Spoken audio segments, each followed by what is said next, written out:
Ushqimet më të rrezikshme në botë që njerëzit ende i hanë. Njerëzit gjithmonë kanë qenë kurioz për ushqime të pazakonta. Në kultura të ndryshme, ushqimi nuk është vetëm një mënyrë për të mbjetuar, por edhe pjesë e identitetit kulturor, një formë arti dhe një mënyrë për të shprehur guximin. Megjithatë, në shumë vende ekzistojnë ushqime që përmbajnë toksina, helme natyrale, apo rrezik mikrobiologjik, dhe megjithatë konsumohen prej shekujsh. Ky fenomen ngre disa pyetje interesante. Pse njerëzit vazhdojnë t'i hanë këto ushqime, edhe pse dinë që janë të rrezikshme? A është çështje tradite, prestigji, apo thjesht dëshirë për aventura kulinare? Si arrin këto ushqime të mbjetojnë në një botë moderne, ku siguria ushqimore ka përparësi? Në këtë tekst, do të zbulojmë disa prej ushqimeve më të famshme, më të çuditshme dhe më të rrezikshme në botë që njerëzit ende i hanë. 1. Peshku fugu, Japoni. Rreziku, helmimi nga tetrodotoksina. Peshku fugu, i njohur ndryshe si blowfish ose pufferfish, është një nga ushqimet më të famshme dhe më vdekjeprurse në botë. Ai përmban tetrodotoksin, një neurotoksin që është 1.200 herë më e fortë se cianuri.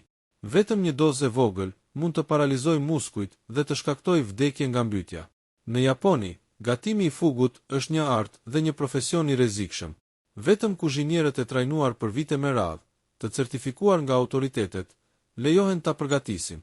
Edhe pse ekziston rreziku, shumë njerëz janë të gatshëm të paguajnë shuma të mëdha për ta provuar këtë delikatesë. Pse hahet ende? Për shkak të statusit prestigjioz dhe emocionit të rrezikut. Është pjesë e traditës japoneze dhe një simbol kulture. 2. Cassava, manioka, Amerikë Latine, Afrikë, Azi. Rreziku përmban cianid natyral. Cassava është një rrënje ngjashme me pataten, shumë e përdorur në vendet tropikale. Megjithatë, ajo përmban glukozide cianogjenike, të cilat mund të çlirojnë cianid kur gëlltiten. Nëse konsumohet e papërpunuar ose e përgatitur keq, mund të shkaktojë helmime të rënda, madje edhe vdekje. Për të qenë e sigurt për konsum, manioka duhet të qërohet, të lahet dhe të ziej për një kohë të gjatë, të thahet ose të përpunohet për të larguar toksinat. Pse hahet ende? Është një nga burimet kryesore të karbohidrateve për miliona njerëz. Përdoret në receta tradicionale si tapioka ose gari në Afrikë. 3. Kërpudhat helmuese që ngatërohen me ato ushqimore. Rreziku, helmim fatal nga amatoksinat dhe substanca të tjera toksike.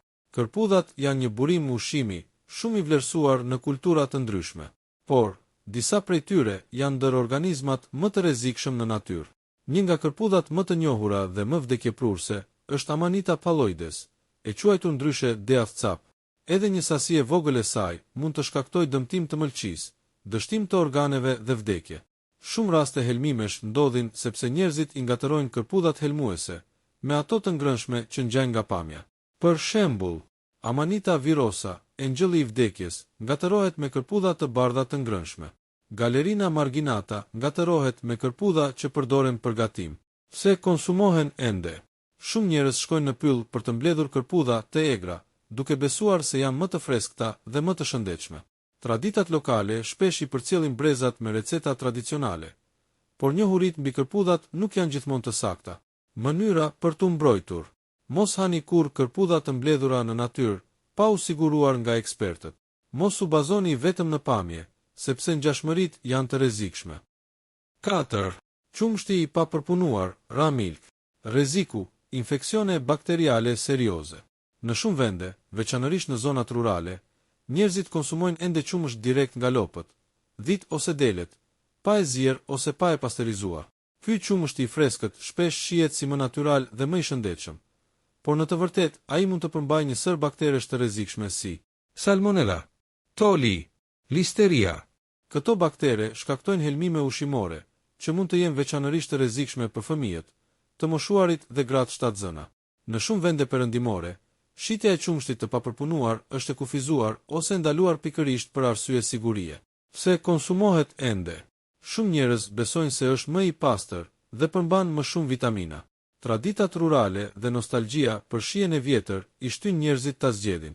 Ka komunitete që besojnë se ndihmon në forcimin e imunitetit. Fakti interesant, në realitet, procesi i pasterizimit nuk e heq vlerën ushqyese të qumshtit, ai thjesht e bën të sigurt.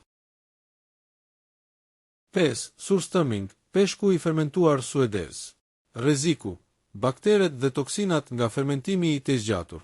Surströmming është një peshk baltiku, Baltic herring, i fermentuar, shumë i njohur në Suedi.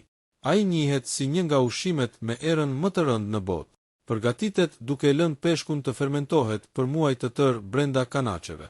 Gjatë këtij procesi, prodhohen gaze dhe komponime kimike që i japin një aromë jashtëzakonisht të fortë dhe të vështirë për t'u përballuar. Rreziku: nëse fermentimi nuk bëhet siç duhet, mund të zhvillohen baktere të rrezikshme si Clostridium botulinum, që prodhon toksinën botulinike, një nga helmet më vdekjeprurse të njohura. Vetë procesi i hapjes së kanaçes është i rrezikshëm, pasi gazi i brendshëm mund të përhapet menjëherë.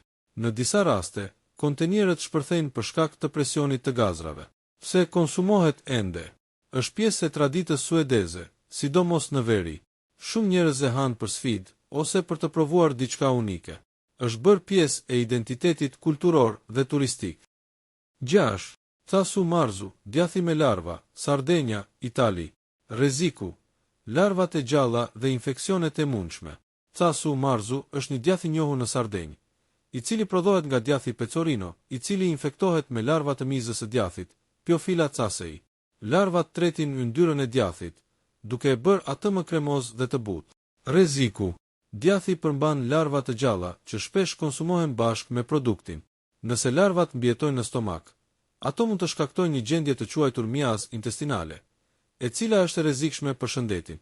Djathi shpesh nuk i përmbahet standardeve higjienike moderne. Pse konsumohet ende? Është një delikatesë tradicionale për vendasit. Ka reputacion të madh mes turistëve aventurier që duan të provojnë diçka të ndaluar.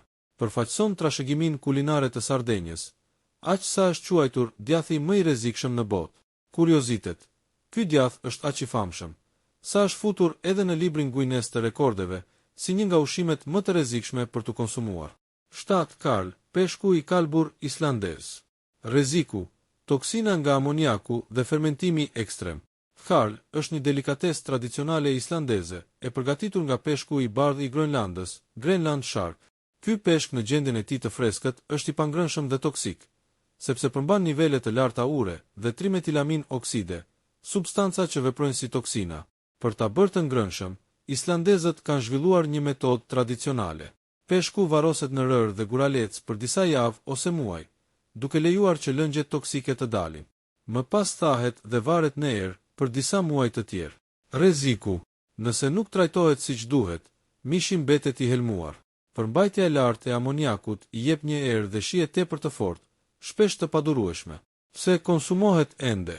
Është pjesë e trashëgimisë islandeze dhe konsumohet në festivale tradicionale. Disa e shohin si provë guximi kur vizitojnë Islandën. Për vendasit, është një simbol i lidhjes me natyrën dhe mbijetesën në kushte të vështira.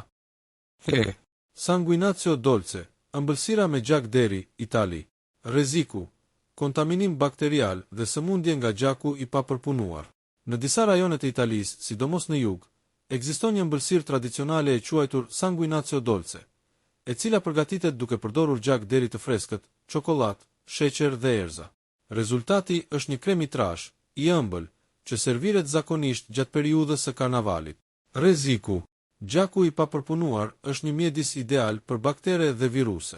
Mund të përmbajë patogjen të rrezikshëm si salmonella, koli ose viruse që transmetohen përmes kafshëve. Në disa vende të Italisë është ndaluar ligjërisht për arsye sigurie. Pse konsumohet ende? Ka traditë të gjatë në kulturën gastronomike lokale. Shumë njerëz e shohin si pjesë të identitetit rajonal dhe nuk duan të humbasin recetat e vjetra. Është një kuriozitet për turistët dhe aventurierët e kuzhinës. 9. Balut, embrioni i patës, Filipine, Vietnam. Rreziku: kontaminim bakterial dhe faktor higjiene. Balut është një ushqim shumë i zakonshëm në Filipine dhe disa vende të Azisë juglindore. Ai përbëhet nga veza e patës ose rosës e fekonduar, që hahet pasi embrioni ka filluar të zhvillohet. Zakonisht, balut konsumohet pasi veza ka rreth 14-21 ditë inkubim. Rreziku: nëse nuk ruhet dhe gatuhet siç duhet, balut mund të jetë një burim i fortë i salmonellës dhe baktereve të tjera.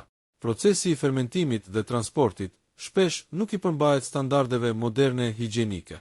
Për shumë konsumator nga perëndimi, Ideja e ngrënies së një embrioni të gjallë është psikologjikisht e vështirë, por për vendasit është diçka normale. Pse konsumohet ende? Është një ushqim i lirë dhe i pasur me proteina. Konsiderohet ushqim energjetik dhe afrodiziak. Është pjesë e pandashme e kulturës dhe traditës së rrugëve në Filipine. 10. Acke e fruit, fruti helmues i Jamaikës. Rreziku, helmim nga hipoglicina. Acke është fruti kombëtar i Jamaikës dhe një pjesë thelbësore e kuzhinës së saj. Megjithatë, ky frut është jashtëzakonisht i rrezikshëm nëse konsumohet në fazën e gabuar. Përmban hipoglicin A dhe B, dy toksina që mund të shkaktojnë sindromën e të vjellave jamaikane. Kjo gjendje karakterizohet nga të vjella të forta, hipoglicemi, ulje e rrezikshme e sheqerit në gjak, dëmtime të mëlçisë, madje edhe vdekje. Rreziku konkret. Fruti duhet të hahet vetëm kur është pjekur plotësisht dhe hapet vetë në mënyrë natyrale. Farat dhe pjesët e tjera të frutit janë gjithmonë të rrezikshme. Pse konsumohet ende? Është një simbol kombëtar dhe përdoret në pjatën tradicionale, acke and saltfish, një nga krenaritë e kuzhinës jamaikane. Ka shije unike, që për vendasit është e pazëvendësueshme. Përfundimi.